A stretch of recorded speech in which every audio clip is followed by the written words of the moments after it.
Apat na taguang settings sa Messenger, kaibigan, ang ibubulgar natin at ipapakita kung saan tinatago ang mga chat.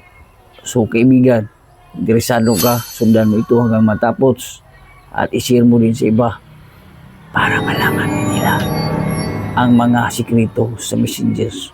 So ipalo mo na ako. So tara, open ang Messenger. Itap itong tatlong line.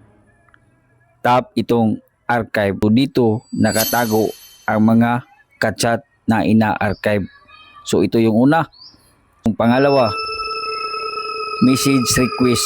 Dito nakatago din sa spam. So dyan nakatago. So dinilit ko, walang makikita. Ang pangatlo, tap itong settings.